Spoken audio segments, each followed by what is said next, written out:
Welcome to Trending in Education. Mike Palmer here. Really excited today to be joined by Terah Crews, who's the CEO of ReUp Education.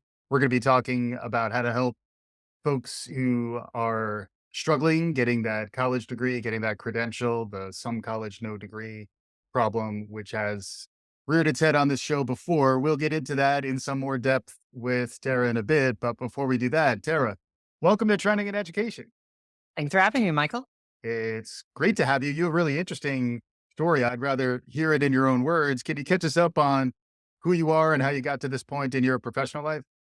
Yeah, and so I've been the CEO of ReUp Education for about 2.5 years now. I actually knew it back at the original founding. It spun out of one of my previous organizations.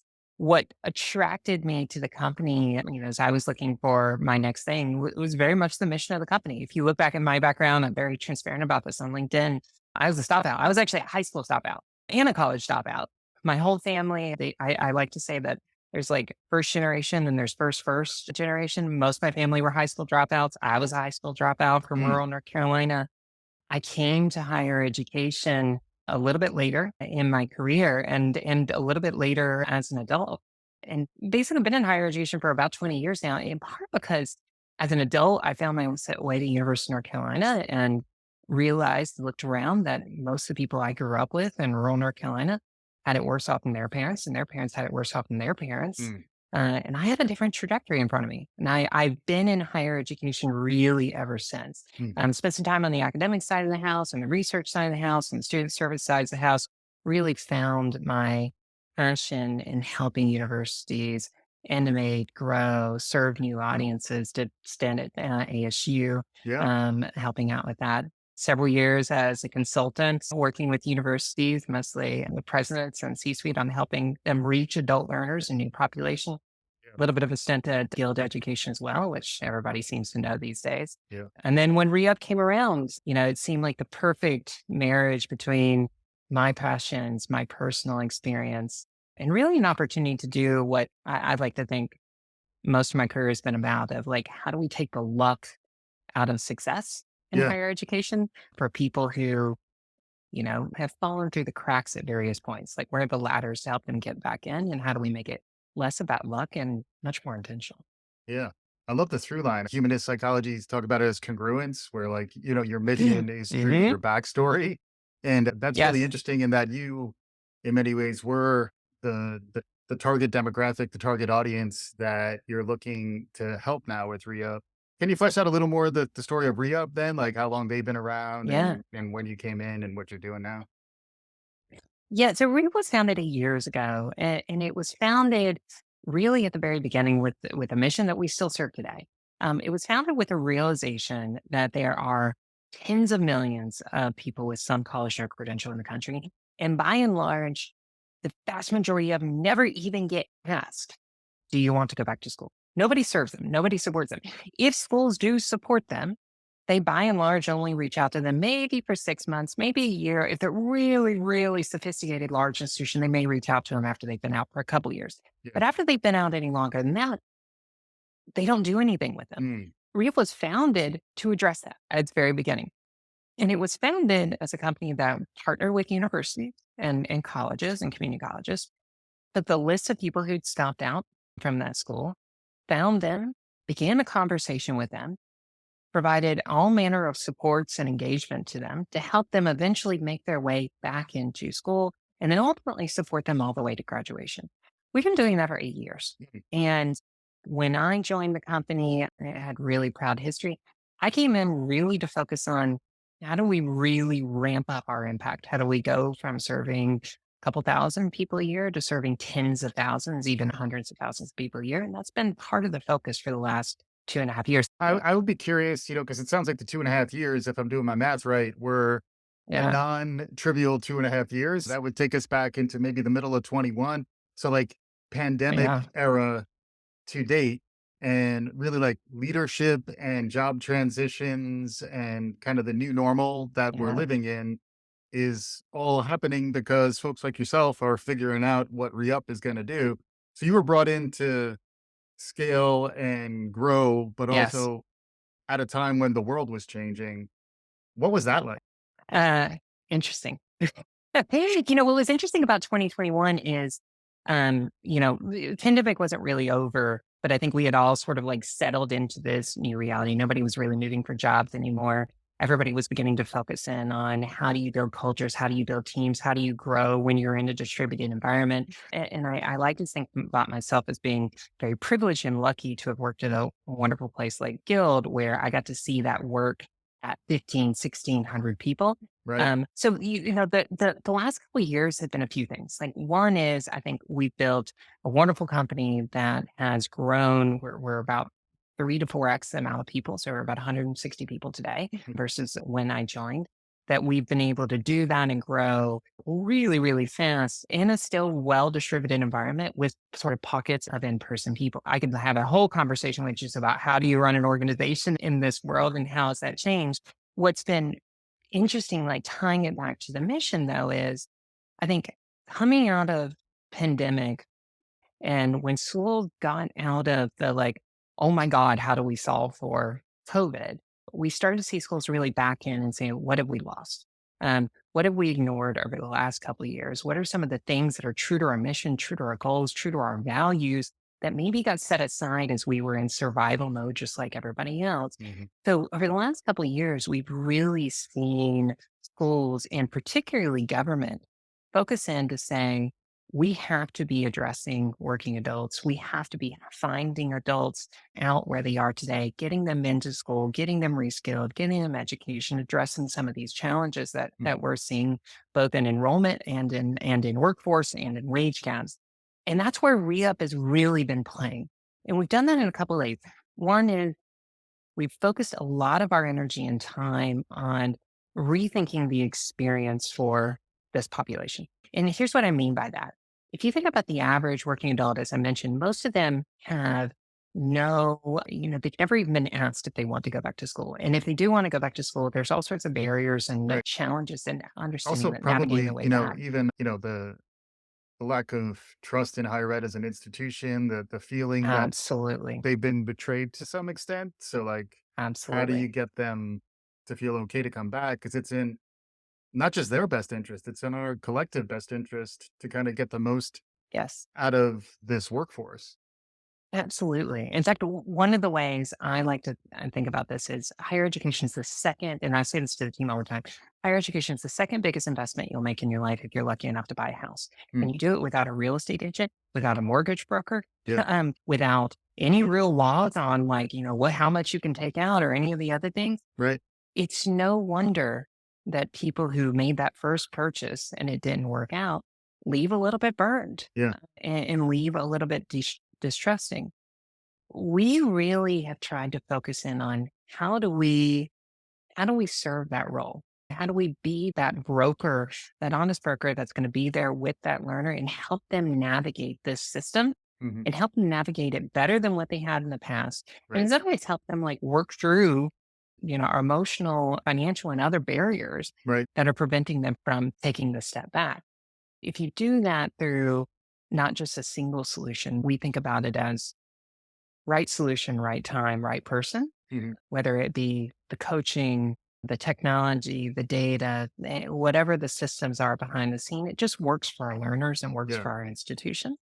We can begin to get not hundreds of these learners back, not thousands of these learners back, but really tens of thousands and more. And the numbers That really kind of blew me away when you were catching me up earlier. Like you were saying, one in six Mhm. adults, and is that the right? The numbers really kind of blew my mind. Yeah.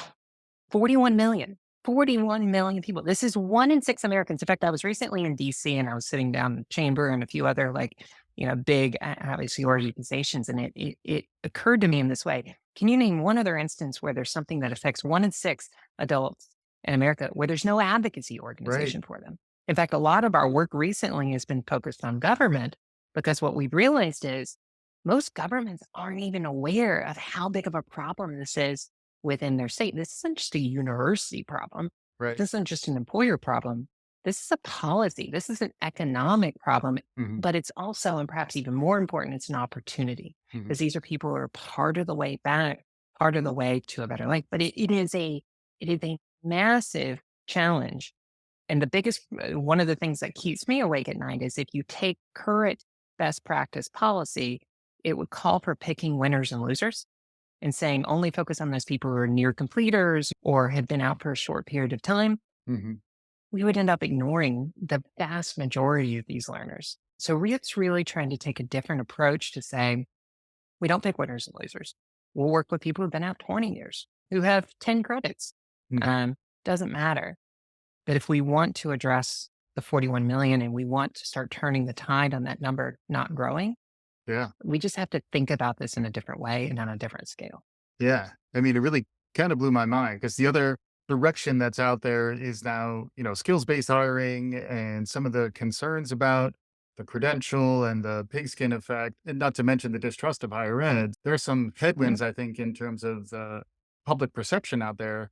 But then that, when compared to the scope of the problem, it's almost like just raising awareness of the scope will ultimately, hopefully, help with some of the advocacy, like understanding how big a problem this is, how much there is this sense of betrayal, in some ways that may go hand in hand with between that and tuition, why folks are questioning Mhm.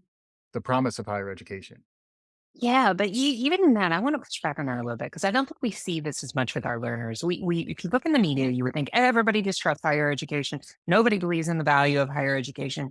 But what we have there is we're talking about it oftentimes within a traditional population, the like Mm, 16 to 22-year-old, because that's yeah, still the majority of our higher education. We don't see that to be as true with our adult learners. mm, And why is that? Well, for most of our adult learners, they're further along in their career. They are seeing the thing that is preventing them from getting that next job. They right. know they got passed up on that job that they really wanted because they missed the degree. They Mm, know they got passed up on the promotion they missed their degree. Our learners know the value of a degree. They don't know how to get it and they don't mm, know the fastest and best path for them. They need help to get back in, but they see the value. mm, So for higher education, we as an industry really have to do some like hard work to like win over the traditional population and the like pundits even. right, right. Um, but meanwhile, there's 41 million people out there for which the vast majority of it still recognize the value because they're experiencing the lack of that value in their everyday life. Yeah. Even just from an empathy perspective, that this problem is impacting 1/6 of our workforce is pretty remarkable to me. And then to your point, making sure that that number doesn't continue to grow. And it is very much it's Yep. upstream from some of the conversations even around student debt and some of these other things where like these people really would get great return on the credential, to your point, especially later on in your life. That's when you do realize, the value of a degree accrues over the full span of your career. So like the sooner you can get Yeah. it and you can kind of get on the other side of it. I imagine there is also like an imposter syndrome element to it too, where, even your own story, like dropping out to some extent is saying, that's not who I am. I'm not going to be the person who gets the credential. There definitely is. And, we hear learners say all the time, like, well, what if I, feel alone if I'm the only 35-year-old in a room full of 18-year-olds? These are questions that we field every single day. I Yeah. mean, and these are sentiments that we have to work through. We just finished like an internal campaign within our company we called Remember Your Why that was focused on helping our learners remember why they're taking this step back. And we try to really ground our learners in that. What is it that you're doing? Because there's going to be all sorts of things that are going to get in your way that we can't eliminate the barriers. We just try to lower them a little bit. Mm, If you can remember what it is that's driving you back, which oftentimes, by the way, we see it's to be a good inspiration for somebody around them. yeah. It's either to get up and get ahead in life and be able to like not be struggling as much, financial security, economic security, or it's to be a good role model for Yeah. somebody around them. So the imposter syndrome, all those things we continually have to work through. And we've developed ways either through how we support our learners and our messaging and our coaching, et cetera, even down to our data where we can predict what's most likely to be a motivator and detractor for learner. And then Yeah. we can tailor our engagement to them right out of the gate to help them overcome whatever it is. What's fascinating though, and I want to pull back on something we were talking earlier is oftentimes the some college no credential is talked about within the context of a higher education problem. Well, we have an enrollment crisis and a demographic crisis. Mm, Absolutely, that's true. And this is a population that can help fill it. What we see though is that the completion crisis and the enrollment gap crisis, you really need to take a look at it in the longer stream of things. What it actually is, it's feeding the workforce crisis. We don't have enough skilled and educated people to fill the jobs that we have available today. yeah, And that is increasing wage disparity in our country in an unsustainable way. So we focus in on that enrollment. But one of the exciting things out of the last 2.5 years as ReUp has begun working with state governments is we've really elevated this discussion to say this is a population that's halfway to a better job and filling empty jobs within your state to being able to be more financially secure and to being in a place where they can contribute more to their community and their society. yeah.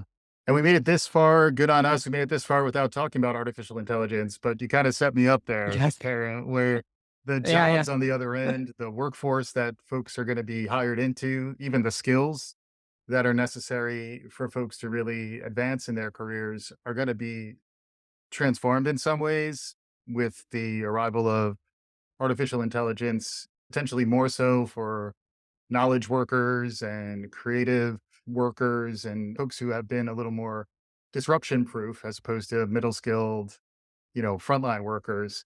But I imagine your population, all of us are kind of struggling with, oh, now there's a new threat, there's a new challenge, which is the job I'm preparing for going to be there on the other side? And will I be ready? Will I have the skills necessary to kind of get hired and continue to advance on the other side? How are you thinking about that? Yeah. So, what's interesting is for knowledge workers like us, the job to be done is to figure out how to adapt. We now have to use AI. We have digital colleagues now. And yes, that's creating disruption, but there's some additional learning and adaptation. Most of our jobs, there are some jobs that are going away, but most of our jobs are just going to evolve and adapt Yeah. over time. And we're going through that pain. For most of our learners, they're just flat out worried their jobs are going to completely disappear Mm, and lack of exists because we're not even working in most cases middle skill workers. We're working with low skill got it. worker. We're working people on the front line that can be replaced by Hmm. robots, by AI Right. over time. So we think about first and foremost, our job is to help pull people who are at most risk of like complete financial crisis, get them onto a pathway to education and skills, and then get them ready for ultimately what comes next. Now, admittedly, today, we don't provide educational program. We provide support. We help students navigate the education journey into school, but we are always in communication with our institutions about how to best support this population because we see ourselves as an advocate Hmm. for them at the end of the day. Meanwhile, what is happening behind the scenes is we are beginning to use more and more of this technology, everything down to helping streamline our learners' ability to access information, to getting better and better about how we're targeting and how we're messaging learners with the right message, the right communication, the right support. But from our perspective, the first and foremost is to get people out of ultra low skilled jobs into medium skill jobs where they can adapt, Right. or medium or higher skill jobs where they're in a place to be able to adapt to the changes that our society is facing today, rather than face an existential threat, which is where they are right now. That's interesting. I did see recently that the LA Unified School District did release Ed, their personal virtual assistant for high school students.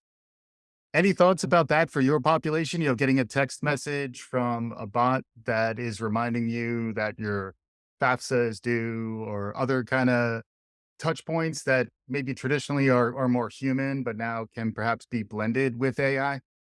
Yeah, so we already use text-based outreach and messaging with our learners, and we have our own internal knowledge management system that has just tens of thousands of answers catered to the very specific school that that student is going to. We were talking a little bit earlier, the difference between a bazaar and a financial aid, down to like where that office is and like where you can go. We have that internal knowledge management system, and we have the ability to do tax and outreach. Now, we still believe in the value of the human contact. In fact, one of the things I say to the team is like AI doesn't eliminate the value of human contact. It actually elevates the value Mhm. of human contact. Real human engagement needs to be available anytime the learner actually needs it. Compare it to like having the most premium status on your airline. When you need a human, you need a real human, Right, not some system. And when you don't make me talk to a human right. because I can figure it out myself. We take that similar philosophy. So we have some of those tools now. We use those as part of a broader thing so that we're reaching learners where they are Mhm. and engage them. But there's a real human ever present at all times to be able to step in and help navigate the fundamentally human part of this experience. Yeah, it's interesting. I do feel like there's some opportunity for a good inversion here where ideally you could provide Mhm, more human engaged touch points to those who've been left out, but there's still a risk that, mhm, the first class and premium touch points and concierge service is pretty much preserved for the privileged elite.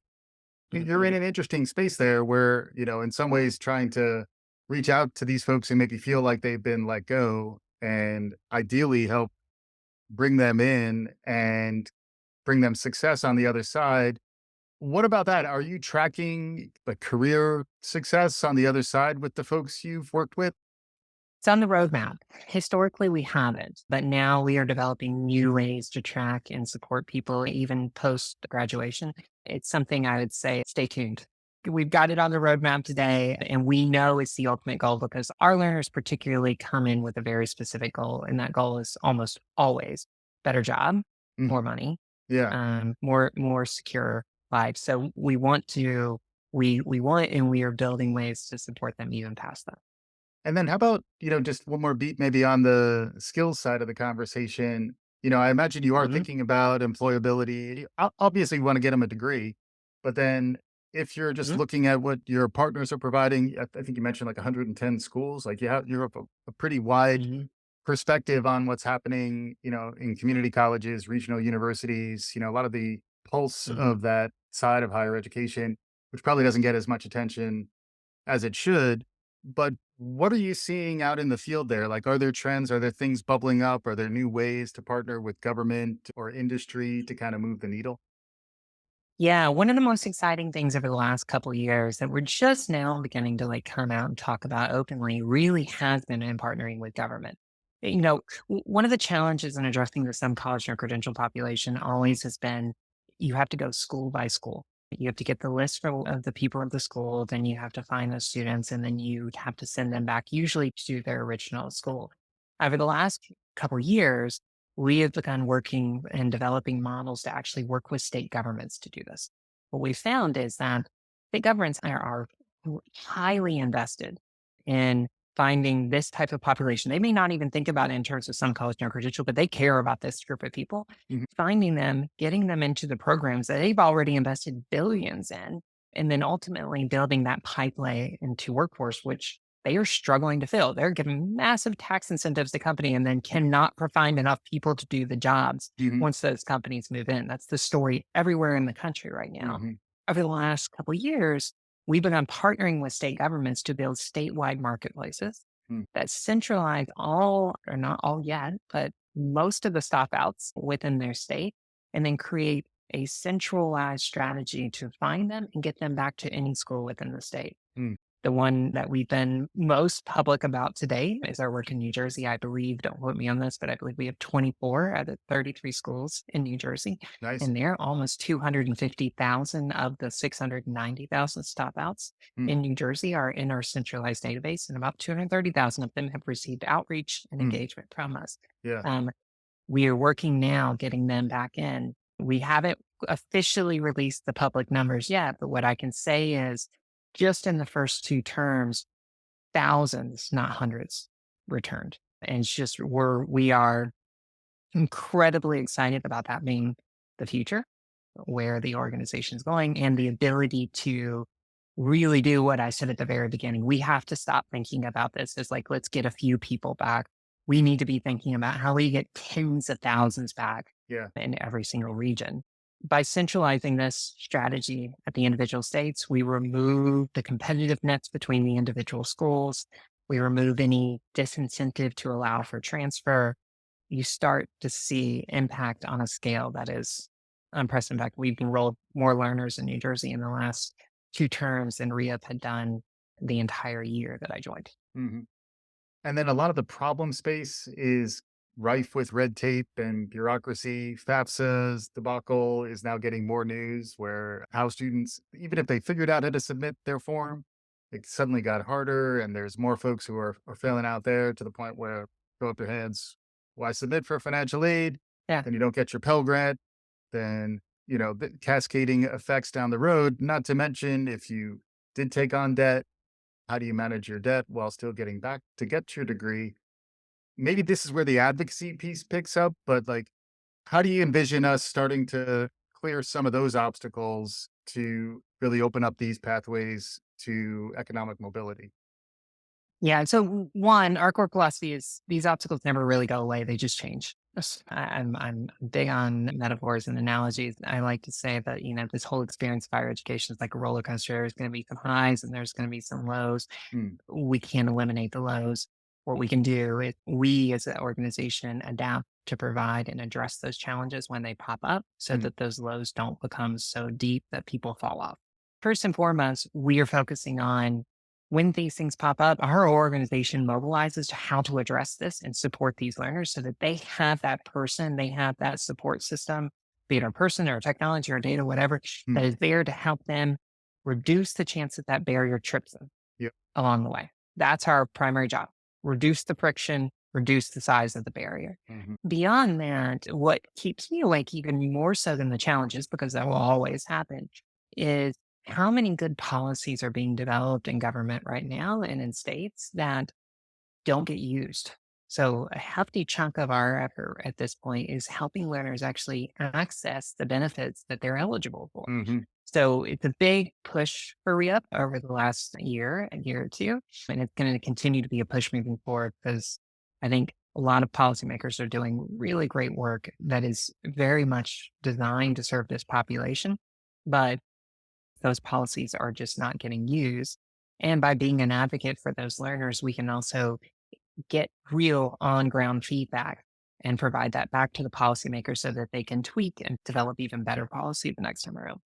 I'm talking with Terah Crews, who's the CEO of ReUp Education. Been a wonderful conversation thus far. Terah, Thank you. what else is out there? You're someone who's gotten some interesting looks at the broader learning ecosystem, startup activity, what's happening in higher ed, what's happening in government. What outside of maybe your core responsibilities at ReUp, what's out there that's capturing your imagination these days? What do you see on the rise? Oh, it's specific to education, right? Well, or whatever, like it's Got your platform. Say whatever you like. it still connects into re-up, but I think that the thing that keeps me awake or the thing that I think the most about is how we are going to address some of the workforce crises and the workforce shortages that we're seeing right now. Mhm, The truth is, re-up is trying to scratch the surface and help address some of the problem. There's other great companies like Guild Education with education benefits, my former employer who is doing great work here too. The combined effort of every company out there is not making a big enough dent yep, in the issue. Now we're taking big bites out of the problem, but what I think a heck of a lot about right now is we are going through a time of really phenomenal change in our economy and our industry, and it is going to change at an even more rapid pace. We have fewer people graduating high school than what we need to fill the education and skills ranks. It's not that we have a shortage of people in the country so much, but we have too many people who lack the education and skills that are actually will give them a pathway to a good job. mhm, This is the existential threat, I right, think, to many regions, to many economies. The thing that keeps me awake is not so much what is the next great thing that AI can do. It's what will it do to our economy and to the lives of real people? How do we find people and how do we help support them to fill in so that the shock of these changes that I think we're all experiencing right now mhm, don't causing more suffering. right. Perhaps a silver lining in there is that the shortage of the traditional model student for higher ed is going to force them to look more outward. The scarcity is perhaps going to be beneficial for your population in that even though they shouldn't have ignored them, they're going to be forced to pay attention to them to some extent. And then hopefully government continues to get some momentum to kind of address these folks. Cause also, politically, that's a really important group out there who is feeling that sense of betrayal. It is. And what's wonderful about this work is it's completely bipartisan. I said to somebody yesterday, I was talking to some policymakers in DC, and I said, what's beautiful about addressing this population is you say the exact same things, whether you're talking to blue or red, you just Mm, say it in different order and put the comma in a different place. So, like, you're absolutely right that I think this is the advantage of what's happening right now with the enrollment crisis. It is forcing a long overdue attention to this population. The challenge is that I think we need to call out is that most schools are ill equipped and ill experienced to serve this population. mhm, So a big part of what we've been focusing on internally is how do we not just help learners find their way back to schools, but how do we educate and help our schools get better at supporting these learners? mhm. Not just for our learners, the ones that we're helping bring back, but for any adult learner. Our whole industry, higher education needs to, and it has to have a focus on the adult population. Yeah. And that's going to be the biggest real change and transition that I think our industry's seen in the last 100 years. Yeah. And just kind of building on that, the other thing I saw coming out of the pandemic is readiness for online learning. And this population, may not be as digitally ready, but there is an opportunity to start to open up access to more folks through online channels. How are you thinking about that? We don't find as much digital. I don't think the problem is that they're not digital ready because at this point, most of the learners that you're talking about, the people who are like anywhere from 25 to 45, they're actually millennials. They're not digital natives, but they had computers. Even at the older end of the population, they had computers in their classroom. Yeah. They're people like me, Smartphones. child of the Yeah. very early 80s. Yeah. So the bigger challenge is not so much are they digital ready? It's like, are our systems and even remotely, like, industry standard user friendly? Yeah. Almost universally, the answer is no. Uh-huh. And any institution I'm working with, and even my own internal product and technology team, I say, don't focus on what higher education does today. Go and buy something on Amazon. Go and look at any modern user experience and model off Mm, that. mm. When we were building our new application, we were like using Noom to try to see like how are they thinking about weight loss, which is Yeah. an additional like long term life changing piece. Yeah. So my push to higher education is a the population's changed. Like the average adult learners, millennial, and even into Gen Z, it's not so much that they're not digitally ready. It's just your systems don't make Yeah. sense. They're not ready for an Um, LMS. Yeah. they're not ready for something that looks like technology of in any other industry would have been around 10, 15, 20 years ago. Yeah. So I think we've got to level set for our learners, level set expectations coming in because mismatch of expectations is the biggest problem. Mhm. And then for all of our schools, there has to be a focus on experience. Start with the low hanging fruit. Look at your messaging. Look Mm, at your like really simple policies, then work up to the more complicated stuff, like mm. changing out your technology systems or evolving your technology systems. Too often in higher ed, it's all a bunch of intellectuals that we get into this. Like I'm a PhD dropout. Too often in higher education, we get so enamored with the big problem, Yeah. we forget to fix this, like the easy, stupid stuff. Right. And the easy, stupid stuff is where most people are getting tripped up. Mhm. Amazing stuff. We're about done here. This has been a wonderful conversation, Tara. If folks want to learn more, where should they go? And they can go to ReUp Education. There's several places to link and connect with us there. There's a few videos of our learners talking, and we're always happy to jump on and talk about what we do. Awesome. And then as we wrap up, folks heading back to the rest of their lives, takeaways. We had a great conversation, but what do you want to bring home? What should people take away from this conversation? Every thing I take away is this is a much larger population than people realize. Our current approaches basically focus on picking winners and losers, and it's a resource constrained mentality. It doesn't have to be that way. We can address the whole problem, but we have to start thinking at bigger scale. And if we don't, we're not just going to exacerbate the enrollment crisis. We're actually going to make the workforce crisis worse, and we're going to make the wage crisis worse. So this really needs to be a focus of every single school, of every single politician. And I'm not just saying that as like, obviously a CEO of a company who cares about this. whether you're working with ReUp or you're developing, something yourself, you have to be focusing on it. It's unacceptable that we have 41 million people who are struggling because Mm, they started and didn't finish, and yeah. we don't have anything in place to help. Mm. Amazing stuff. Very thought provoking for those of us who might have thought this problem wasn't as big as it is, and some ideas perhaps about how we're going to address it. Tara, thank you so much for joining me on today's show. Thank you. Hopefully, you enjoyed what you heard. If you did, please subscribe, tell your friends, do all the good things. We'll be back again soon. This is Trending in Education.